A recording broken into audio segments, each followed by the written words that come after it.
السلام علیکم جی، محمد رضا صدیق اپنے اسپیشل پروگرام کے ساتھ حاضر خدمت ہے۔ جو میں نے کہا تھا، جو میں نے آئیڈیا دیا تھا، چونکہ سزا دینا جتنی ایویڈنس اویلیبل ہے اتنا نہیں ہے، اور وہی ہوا کہ عدالتی عملہ کی طرف سے آگاہ کر دیا گیا کہ کل جو ہے فیصلہ نہیں سنایا جائے گا 190 ملین پاؤنڈ کا، 171 ملین پاؤنڈ کا۔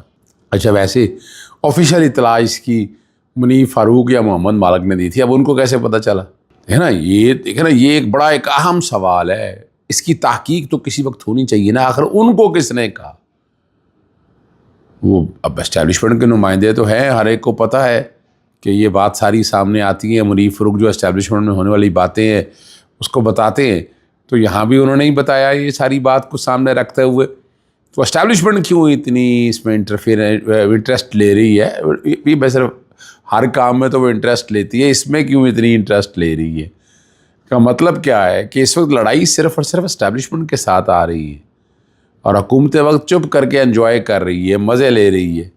یہ کام تو سارے، یعنی اگر یہ فیصلہ نہیں آنا تو یہ حکومت کو ڈسکلوز کرنا چاہیے، اور یہ اسٹیبلشمنٹ کو بھی سوچ رہا ہے کہ خود کیوں سامنے آ کے ننگی ہو رہی ہے بھائی، کیوں؟ یعنی یہ جو اپنے کرندوں کے ذریعے بیٹھ کر اس طرح کی باتیں کر کے، یعنی ملے گا کیا اس سے تو مزید متنفر ہو رہی ہے، اور یہ بات اسٹیبلشمنٹ کو سوچ رہی ہے۔ باقاعدہ عملے نے بتا دیا، اور یہ اب جیل میں نہیں G11 میں سنانے کا کہا ہے، فیصلہ سنانے نا، فیصلہ سنانے کے لیے بشرا بی بی وہاں پر موجود ہوں گی۔ عمران خان آلریڈی کسٹڈی کے اندر ہیں، تو وہ ویڈیو لنک کے ذریعے لے لیا جائے گا یا اور کوئی طریقہ کار۔ یہ بنیادی طور پر تو نواز شریف کی طرح یا مریم صفدر کی طرح ملک سے بھاگے تو نہیں ہوئے تھے نا، اور بڑا بتاتے ہیں جی بڑا احسان کیا انہوں نے آ کے۔ کیا احسان کیا آگے؟ بھائی جیل میں آنا تھا، جیل میں آنا تھا۔ آپ سزا یافتہ قیدی تھے، سزا یافتہ قیدی بھاگے تھے، یہ بات پہلے کی ہو رہی ہے۔ جب وہ آئے نا پاکستان کے اندر تو بڑا ہمیں لیکچر دیا جاتا تھا، ہمیں بڑا پڑھایا جاتا تھا کہ جناب بڑا احسان کیا انہوں نے، ایسا احسان کیا، ذرا دیکھ سمجھیے گا۔ بھائی آپ کو جب سزا سنانی تھی آنا تھا، آپ نہیں آئے ملک میں، آپ بھاگے رہے، بگوڑے رہے، آپ اشتہاری رہے۔ یہ بھی ریکارڈ کی باتیں ہیں، یا تو بتایا رہا اشتہاری نہیں تھے آپ۔ اس کے بعد جب ملک سے گئے اور پھر جیسے فیصل واڈا نے کہا یہ سارا کچھ سامنے ہے، اور میں بار بار اس بار میں کہتا ہوتا ہوں، یہ بتا دیں عمران خان کے ایک ڈیل کے تحت آئے، عمران خان کو اسٹیبلشمنٹ لے 21 سال لگا دیا اسٹیبلشمنٹ نے عمران خان کو لانے کے لیے، 21 سال، اور پھر لائے دے تو دیتے نا میجورٹی اس کو۔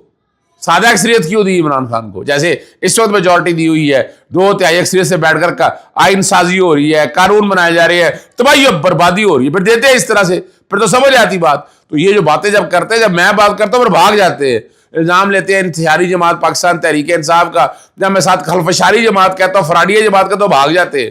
فرش زادی کا جب نام بگاڑتے ہیں، جب میں نام بگاڑتا ہوں تو پھر بھاگ جاتے ہیں۔ یعنی ٹٹ فار ٹیٹ، یعنی آپ جھوٹ بولنے کو حد ہوتی ہے، کچھ تھوڑی سی شرم حیا ہوتی ہے، کوئی تھوڑی بہت شرم حیا ہو اگر آپ، لیکن نہیں، ان کے ہاں شرم حیا کا تو وقت ہی کوئی نہیں ہے، شرم حیا کا تو وقت ہی کوئی نہیں ہے ان کے پاس۔ ان کے پاس شرم اور حیا نام کی کیا چیز ہے؟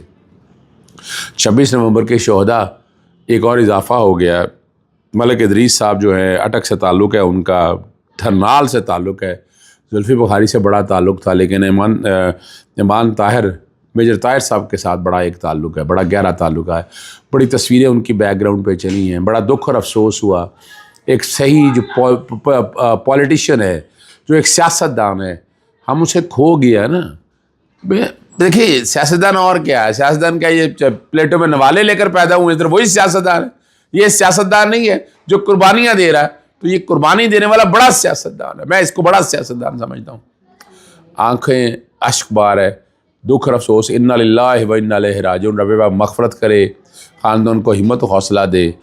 تو اب تو باتیں تو بہت ہوگی، جب روزانہ پروگرام، میں روزانہ میسیج سنتا ہوں، روزانہ میں لوگ جب کسی سے بات ہو بتا رہے ہوتے ہیں کہ 26 نومبر کا کیا بنا، جو متاثرین ہیں ان کا کیا بنا۔ معاملات چل رہے ہیں، لیکن ساتھ ساتھ چیزیں بڑی بات ہو رہی ہے۔ اور بلوچستان کی محرومیوں میں اب یہ خبر میرے پاس آئی ہے، میں تو بڑا حیران ہوا ہوں کہ جو اسکالرشپ دینی تھی بلوچستان کے لیے، جب سی پیک شروع ہوا تھا 7,000 سے زیادہ پاکستان کو اسکالرشپ دینی تھی، لیکن حکمران طبقے نے یہ اسکالرشپ بانٹ دی اپنے لوگوں کے اندر ہی، اور غالباً بلوچستان ہو سکتا ہے چند لوگوں کو گئی ہو، لیکن اس کی تحقیق ہونی چاہیے۔ میں ڈیمانڈ کرتا ہوں وزیر اعظم سے اور ان کی کابینہ سے اور باقی لوگوں سے اس کی تحقیق کریں کہ بلوچستانیوں کے ساتھ جو ظلم اور زیادتی ہوئی ایسے نہیں چلے گا. یعنی آپ اپنوں کو نوازتے چلے, ریوڑیاں اندھا چلا اندھا بانٹنے رہے ریوڑیاں. اب چھوڑے اس بات کو, میں کیا کہوں, یہ تو زیادتی ہے. اس کی تحقیق ضرور ہو کر سامنے آنا چاہیے کہ کون ہے کون نہیں ہے. جب وہ ایک بات بڑی کرتے ہیں برسٹر عقیل ٹی وی پروگرام بیٹھ کے کہ عمران خان کی رہائی مذاکرات میں کب کہا ہے عمران خان نے؟ یہ جھوٹ بولنے کا اور فراڈ بنانے کا طریقہ کیا؟ 2 ہی تو ڈیمانڈیں رکھی ہے عمران خان نے. عمران خان نے 9 مئی کی اور 26 نومبر کی. اس کی جوڈیشل انکوائری ہو, اور انکوائری ہونی چاہیے, انکوائری ہونی چاہیے. جو کوئی سچا ہے جھوٹا ہے جو بھی ہے سارا کچھ سامنے آنا چاہیے, تبھی یہ ملک آگے چلے گا. یعنی میں تو حقائق کے حوالے سے بات کرنا چاہتا ہوں. حقائق میں اگر بات کروں تو پھر اچھی لگتی ہے, ورنہ دوسروں کو تو بری الگ لگتی ہے. دونوں کو سمجھ آتا ہے کہ کیا نہیں ہونا. لیکن ایک بات تو سچی ہے, عمران خان نے سیاسی قیدی ہوں گے, اپنے بات نہیں کی تھی انہوں نے جو سیاسی قیدی اندر رکھے. حالانکہ عمران خان سیاسی قیدی, اور عمران خان کے ڈیل کے بارے میں بڑے کہا جاتا ہے 24 نومبر سے پہلے. اب یہ بیرسٹر گوہر نے کسی حد تک کنفرم کیا تھا. حکومتی رانا ثناء اللہ بھی کہتے ہیں کہ اس بارے میں چل رہی ہے. اگر یہ سیاسی لوگوں کے ہاتھ میں بات آئی نا تو پھر بات کسی ایک طرف لگے گی, یہ میں بتا دوں. اگر سیاسی لوگوں کے ہاتھ میں ہوئی اور سیاسی لوگ فیصلہ کریں خود, پاکستان کو مساق پاکستان کی ضرورت ہے. 5 جون 2023 سے ایک بات کر رہا ہوں, میں کھل کے یہ بات کر رہا ہوں, اور میں ہر دفعہ بات کرتا ہوں کہ نہیں, پاکستان میں مساق پاکستان کی ضرورت ہے. مساق پاکستان ایسے نہیں ہوگا. مساق پاکستان کے لیے آپ کو آگے بڑھنا ہے, اور آگے بڑھیں آپ. بہت ہو گیا ہے نا, اور اس ملک کو اور کتنا دور لے کے جانا ہے, جمہوریت سے کتنا دور کریں گے اس ملک کو, اور کہاں تباہی و بربادی کی طرف لے کے جائیں گے. آپ جو کچھ کر رہے ہیں, جو کچھ کرنا چاہ رہے ہیں, اس سے تو نظر یہی آ رہا ہے کہ آپ ملک کو بہتری نہیں چاہ رہے. ملک کی اگر بہتری چاہ رہے ہوتے تو کہاں سویا ہوا ہے نواز شریف, کہاں ہے زرداری صاحب؟ سامنے آئے ہیں, اگر بات کریں, اگر کریں کہ جلسے جلوس تو کر ہی نہیں رہے. اب پودو لگا ہوا ہے مفت کا حکومت کا. اور 26ویں آئینی ترمیم کے ثمرات سامنے آنا شروع ہو گیا ہے. حکمران جو نظر آ رہا ہے کہ آئینی بینچ کے حوالے سے ڈویژن آوازیں نظر آنا شروع. جسٹس جمال مندوخیل نے بھی ایک طرح سے یعنی آئینی بینچ کی توسیع کے حوالے سے انہوں نے صاف کہہ دیا کہ یہ پورا سپریم کورٹ آئینی بینچ ہونا چاہیے. بڑی زبردست بات کی. اور میں کئی دوست ہمارے میں ہمیشہ کہا کرتا کہ جسٹس جمال مندوخیل کا مائنڈ اور ہے, وہ بڑا کلیئرٹی کے ساتھ رول آف لا کی بات کرنے والے شخص ہیں. اور یہی کیا انہوں نے آئینی بینچ میں. انہوں نے 7 نہیں دیا, ورنہ 8 اور 5 تھے. 8 اور 5 تھے, یعنی 5 ججز اور 8 وہ. تو 5 ججز میں اگر 2 تحریک انصاف کے مل جائیں تو 7 بنتے ہیں, تو 8 رہ جاتے ہیں. ادھر 8 رہتے تھے. تو 8 میں سے اگر ایک ادھر آ جاتا تو 7 رہ جانے تھے. ہوا یہی کہ اس دفعہ 7 ملے ووٹ حکومت وقت کو. جسٹس جمال مندوخیل نے ووٹ نہیں دیا اس فیور میں اندر.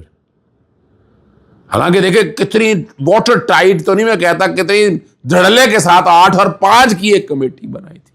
اپنے مرضی کے لوگ لانے گے. سپریم کورٹ کے اندر سے ججز میں تقسیم پیدا کی ہوئی ہے. سپریم کورٹ کے ججز نہیں چاہتے, یعنی ترمیم کو ہم نہیں وکلا قبول نہیں کرتے ہیں. یہ تباہی و بربادی کی ذمہ دار ہے پاکستان کی. عدالتی نظام انصاف پہ بہت سوال اٹھائے ہیں اس نے. اجازت چاہتا ہوں. السلام علیکم, اللہ حافظ. پاکستان زندہ باد.